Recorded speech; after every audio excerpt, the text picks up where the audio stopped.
understanding conflicts. No matter what conflict you are talking about, in order to transform this conflict, you have to understand it well. And there are different tools that you can use to understand conflicts. One that I think is very good at assessing the conflict is the tool called 5Ws 1H. So what this tool is about. 5Ws 1H means that there are 5 questions starting with W and 1 question starting with H. So what are the questions? When you're looking at the conflict, first you have to ask yourself the question, where? So where this conflict is taking place. And you may say that this question is just about geography. So the place on the map, if we think about the international conflict. But it's about something more. Geography is one part of it, but also it's about political, economic, social, cultural context, human rights issues, religious issues. So the context of the conflict. When you understand the conflict, you move to the next question. The next question is who? Who are the actors? Who are the stakeholders? And you shouldn't just focus on the main actors directly involved in the conflict. So if you have conflict between 2 states, you have to analyze the 2 states, but also the actors that are indirectly involved. So actors that are supporting one side or have interests. So you have to be drawing a conflict map with all the actors and the connections between them. When you know who the actors are, you have to move to the third question. Why? Why they are involved. So what is their motivation? Why they're fighting, why they are giving support, why they are interested.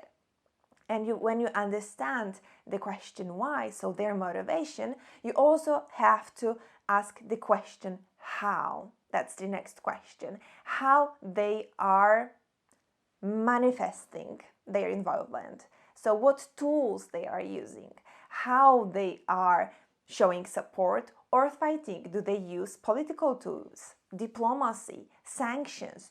Do they use military and armies, maybe propaganda? So think about all the ways the actors are using in this particular conflict. So you know when the conflict, where the conflict is taking place, you know who are the actors, why they are fighting, and how they are fighting. Now you have to look at the things beyond the actors. So what are the factors mitigating and driving the conflict? So the question is what? So what is making this conflict easier to resolve, and what is making this conflict harder to resolve? What is worsening the situation? Maybe these are the resources. Maybe there are some external factors like weather or special conditions and circumstances. And at the end, when you have all the above analyzed, you also have to ask the last question, when? So when is this conflict taking place? You have to check the timeline.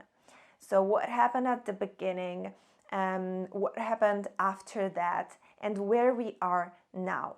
But it's not just about the timeline, it's also about the moment. Are we in the escalation or de-escalation? Because depending on the moment, there are different tools that we can and should use to transform this conflict.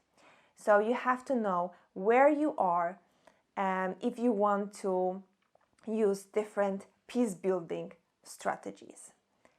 And only after you have this full analysis of the conflict, you can move to the stage of peace-building planning.